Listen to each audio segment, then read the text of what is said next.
जब हम parts of speech के बारे में पढ़ते हैं तो ऐसे पॉइंट्स ज़रूर होते हैं जो स्टूडेंट्स के लिए टेंशन का ज़रिया बन जाती है। आज स्टूडेंट मैं आपसे पार्ट्स ऑफ स्पीच के एक ऐसे पॉइंट के बारे में बात करता हूं जो अक्सर स्टूडेंट्स के लिए, ख़ास तौर पर बिगिनर्स जो स्टूडेंट्स होते हैं उनके लिए जो है ना ये क्राइसिस का ज़रिया बन जाता है। तो ये जो आपको स्टूडेंट्स नजर आता है demonstrative pronoun and demonstrative adjective, इसके बारे में मैं आपको डिफरेंस बताता हूं। आप देखें, दिस, दैट, सच, ये तीन जो है स्टूडेंट ये एज ए डिमॉन्स्ट्रेटिव प्रोनाउन भी यूज होते हैं और ये एज ए डिमॉन्स्ट्रेटिव एडजेक्टिव भी यूज होते हैं। ठीक है स्टूडेंट्स, ये अजीब किस्म की प्रोनाउन है या अजीब किस्म की एडजेक्टिव्स हम इसको कहें, क्योंकि इसके सिंगुलर्स भी होते हैं स्टूडेंट, यानी दिस और दैट के, और इसके प्लूरल्स भी होते हैं। ठीक है, आप इसका देखें, दिस का जो प्लूरल है वो दीज है और दैट का जो प्लूरल है स्टूडेंट वो दोज है, THOSE, दोज। यानी मतलब है कि टोटल स्टूडेंट अब ये 5 बन गए। अब ये पांचों जो है ये हम एज डिमॉन्स्ट्रेटिव प्रोनाउंस भी यूज करते हैं और हम इसको एज डिमॉन्स्ट्रेटिव एडजेक्टिव्स भी यूज करते हैं। यही पॉइंट स्टूडेंट टेंशन की वजह बन जाती है।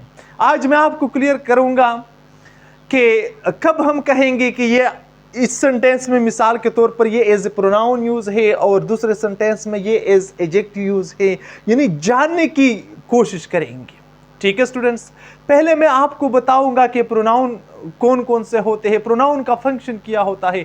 प्रोनाउन स्टूडेंट्स आपको पता है कि ये नाउन की जगह यूज होते हैं, you need to avoid the time and again repetition of a noun. मैंने आपको काफ़ी क्लियर इसके बारे में बताया है, यानी he, she, it, I, we, you, they वगैरह, ये क्या है, ये हमारे साथ प्रोनाउंस है।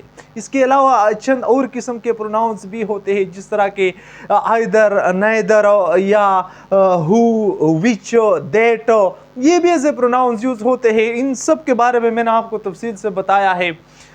On the other hand student, adjective जो होते हैं ये ऐसे अल्फाज होते हैं जो नाउन की मीनिंग में कुछ ऐड करते हैं। जिस तरह के हम कहते हैं कि नाटी बॉय, अब देखिए नॉटी ये एक एडजेक्टिव है हमारे साथ, और बॉय जो है ये हमारे साथ नाउन है। मतलब है कि एडजेक्टिव एक ऐसा लफ्ज होता है कि हमें नाउन के बारे में एक्स्ट्रा इंफॉर्मेशन देता है। अब देखिए बॉय तो है हमारे साथ, लेकिन जब हमने कहा नाटी बॉय यानी एक्स्ट्रा इंफॉर्मेशन डिलीवर किए, या हम कहे वाइट बोर्ड, अब देखिए बोर्ड तो है हमारे साथ, ये वाइट ने हमें ये बताया कि ये बोर्ड जो है इसका कलर जो है ये सफेद है। इसी तरह ब्लैक बोर्ड, आप इसको देख के स्टूडेंट, ये एडजेक्टिव का फंक्शन है कि ये नाउन की मीनिंग में कुछ ऐड करता है।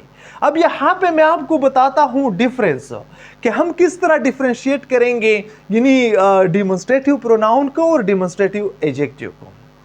मिसाल के तौर पर आप ये दो सेंटेंसेस देखें students, this is the garden of my father. अब देखिए, this is the garden of my father, यहां पे इस सेंटेंस में आप इसको देखें स्टूडेंट, यहां पे दिस के साथ कोई नाउन नहीं है। जिस तरह नाटी बुआई के साथ नाटी, यानी नाटी के साथ बुआई नाउन यूज है, यहां पे दिस के साथ स्टूडेंट आप इसको देखें, यहां पे कोई वो नाउन यूज नहीं है इसके साथ। तो हम क्या कहेंगे, हम ये कह सकते हैं कि यहाँ पे दिस जो है ये एज ए प्रोनाउन यूज है। ठीक है स्टूडेंट, लेकिन अगर हम ये कहें this garden belongs to my father, अब आप इसको देखें स्टूडेंट, इस सेंटेंस को, दिस गार्डन, यहाँ पे दिस के साथ गार्डन नाउन आ गया, जिस तरह नाटी बुआई के साथ नाउन हमने लिखा था। ठीक है स्टूडेंट, अब देखिए दिस गार्डन नाउन है, दिस जो है ये यहाँ पे एज एडजेक्टिव यूज है, और ऊपर वाली सेंटेंस जो है this is the garden of my father, इसमें जो है ना दिस जो है यहां पे इसके साथ कोई नाउन नहीं है। तो ऊपर वाले सेंटेंस में जो दिस जो आपको नजर आता है स्टूडेंट, ये क्या है, ये हमारे साथ एज डिमॉन्स्ट्रेटिव प्रोनाउन है, और नीचे वाली जो सेंटेंस है इसमें क्या है, इसमें जो दिस है ये इज एडजेक्टिव यूज है, क्योंकि यहां पे इसके साथ नाउन की यूज है। ठीक है स्टूडेंट्स, बिल्कुल इसी तरह दीज एंड दोज ये आप बिल्कुल इसी तरह यूज कर सकते हैं, यानी एज ए एडजेक्टिव भी यूज होते हैं और एज ए प्रोनाउन भी यूज होते हैं। ठीक है, मिसाल के तौर पर अगर मैं कहूं these houses are made of bricks, अब देखिए दीज हाउसेस यहां पे ये एज ए एडजेक्टिव यूज है, ये दीज बात समझ में आती है स्टूडेंट, क्योंकि दीज के साथ हाउसेस नाउन यूज है डायरेक्टली, इसी वजह से हम कह सकते हैं कि ये दीज जो है ये यहां पे एज एडजेक्टिव यूज है। या अगर मैं कहूं कि these are the houses of the rural people, these are the houses of the rural people, तो यहां पे स्टूडेंट दीज के साथ आर यूज है, यहां पे दीज के साथ नाउन यूज नहीं है, तो इसी वजह से हम कह सकते हैं कि दीज जो है ये यहां पे एज अ प्रोनाउन यूज है।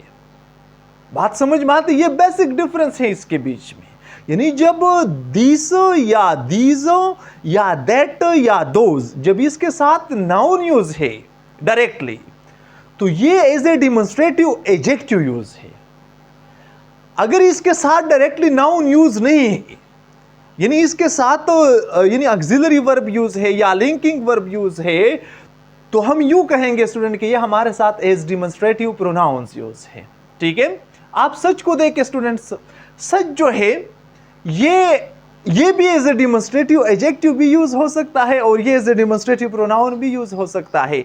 For example, my friend deceived me but such was not my idea. अब देखिए, but such was not my idea, अब सच के साथ स्टूडेंट यानी मतलब डिमॉन्स्ट्रेट करता है, इशारे मेरा ऐसा कोई सोच नहीं था, यानी मेरे फ्रेंड ने तो मुझे धोखा दे दिया लेकिन मेरा ऐसा सोच नहीं था। अब यहां पे आप देखिए स्टूडेंट, इस सेंटेंस में सच के साथ कोई नाउन नहीं है, जब इसके साथ नाउन नहीं है तो आप यूं समझे कि यह हमारे साथ as a demonstrative pronoun use है। आप ये दूसरा मिसाल देखें, I went to join the party, but I don't like such people. यानी अब यहां पे सच पीपल क्या है, पीपल नाउन है हमारे साथ, तो स्टूडेंट यहां पे कॉन्सेप्ट क्या है कि यहां पे हमने सच के साथ नाउन यूज किया है। अब जब नाउन यूज है तो जाहिरी बात है नॉटी बॉय, नॉटी के साथ नाउन यूज है, तो जाहिरी बात है कि यहां पे जब सच के साथ पीपल यूज है तो यहां पे सच जो है ये हमारे साथ एज डिमॉन्स्ट्रेटिव एडजेक्टिव यूज है। ठीक है स्टूडेंट्स, तो ये बेसिक कॉन्सेप्ट है यानी डिमॉन्स्ट्रेटिव एडजेक्टिव या डिमॉन्स्ट्रेटिव प्रोनाउन का, कि जब इसके साथ ऑक्सिलरी वर्ब या लिंकिंग वर्ब या मेन वर्ब कोई भी लगता है, इसके साथ नाउन नहीं है, ये as a pronoun function perform करता है, तो हम कहेंगे कि ये डिमॉन्स्ट्रेटिव प्रोनाउन है। अगर इसके साथ डायरेक्टली नाउन यूज है तो आप यूं समझिए कि ये एज डिमॉन्स्ट्रेटिव एडजेक्टिव यूज है। This is the basic difference between this two concept. मैं उम्मीद करता हूं कि आपको कुछ न कुछ जरूर समझ में आया होगा। मेरे साथ रहने का बहुत बहुत शुक्रिया। अल्लाह हाफ़िज़।